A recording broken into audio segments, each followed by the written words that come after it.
Russia Ukraine వార్లో కీలక పరిణామాలు చోటు చేసుకుంటున్నాయి. మొన్ననే అమెరికా అధ్యక్షుడు ట్రంప్, రష్యా చీఫ్ పుతిన్ మధ్య చర్చలు జరిగాయి. ఆ వెంటనే ట్రంప్ జెలెన్స్కీతో పాటు ఐరోపా దేశాల నేతలతోనూ చర్చలు జరిపారు. ఇవాళ అమెరికాలో జెలెన్స్కీతో పాటు ఐరోపా దేశాల ప్రతినిధులు ట్రంప్తో ప్రత్యక్షంగా భేటీ అయ్యారు. ఎవరి వాదన వారు చెప్పుకున్నారు. పుతిన్తో జరిగిన చర్చల విషయాలను జెలెన్స్కీతో పాటు ఐరోపా దేశాల నేతలకు ట్రంప్ వివరించారు. చర్చల్లో పురోగతి ఉందని చెప్పుకొచ్చారు. ఆ తర్వాత మాట్లాడిన ట్రంప్, జెలెన్స్కీ, పుతిన్లు సైతం వార్కు ఎండ్ కార్డు పెట్టేందుకు సిద్ధంగా ఉన్నారని తెలిపారు. అయితే రెండు దేశాల మధ్య శాంతిని కోరుకుంటున్నామంటున్న ట్రంప్, అది కూడా దీర్ఘకాలంగా ఉండే విధంగా చర్యలు తీసుకుంటామంటున్నారు. రెండు దేశాల మధ్య వివాదాలు తగ్గించేందుకు, కలిసి పనిచేసేందుకైనా సిద్ధమేనని తేల్చి చెప్పారు ట్రంప్. ఉక్రెయిన్ భద్రత విషయంలో కూడా సపోర్టుగా ఉంటామంటున్నారు డొనాల్డ్ ట్రంప్.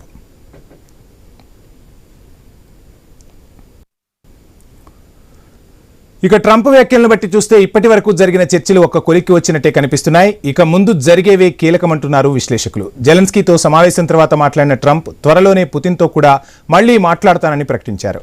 ఆ తర్వాతనే త్రైపాక్షిక సమావేశం ఉంటుందా, ఉండదా అన్న దానిపై క్లారిటీ ఇస్తామన్నారు. త్రైపాక్షిక మీటింగ్ ఎక్కడ నిర్వహించాలి, ఎవరి దగ్గరకు వెళ్లాలన్న దానిపై నిర్ణయం తీసుకుంటామంటున్నారు. అయితే ట్రంప్ తీసుకుంటున్న ఈ చొరవ కొంత ఫలితమిస్తుందన్న వాదన కూడా వినిపిస్తోంది. త్వరలోనే ఉక్రెయిన్ రష్యా వార్కు ఎండ్ కార్డు పడుతోందన్న ప్రచారం కూడా జరుగుతోంది. అదే కానీ జరిగితే సుంకాల నుంచి ప్రపంచ దేశాలకు ఉపశమనం కలిగినట్టే అంటున్నారు రాజకీయ విశ్లేషకులు. ఇప్పటికే సుంకాల పేరుతో ట్రంప్ దేశాలపై విరుచుకుపడుతున్నారు. అందులో భాగంగానే భారత ఉత్పత్తులపై 25% సుంకాలను విధించిన ట్రంప్ మరో 25% సుంకాలు ఈ నెలాఖరు నుంచి అమల్లోకి వస్తాయని చెప్పారు. దీంతో భారత ఎగుమతులపై తీవ్ర ప్రభావం చూపుతుందంటున్నారు విశ్లేషకులు. ఇప్పుడు కానీ యుద్ధం ఆగిపోతే భారత్కు ఎంతవరకు ఉపశమనం కలుగుతుంది? వార్కు ఎండ్ కార్డు పడితే అమెరికా సుంకాలను తగ్గిస్తుందా? తగ్గిస్తే మొత్తం తీసివేస్తుందా? లేక ఈ మధ్య పెంచిన సుంకాలని తీసేస్తుందా అన్నదే కీలకంగా మారింది.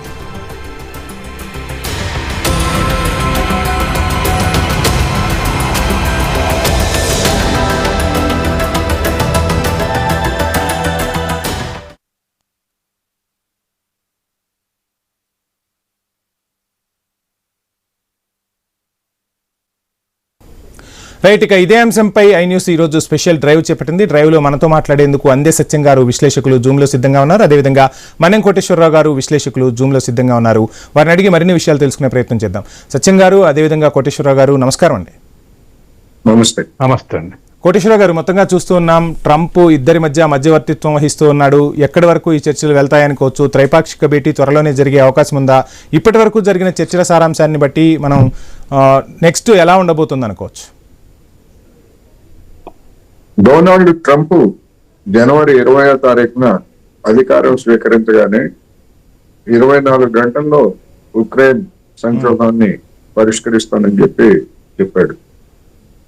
అప్పటి నుండి ఇప్పటి వరకు జరిగినటువంటి అనేక నాటకీయ పరిణామాలని చూశాం.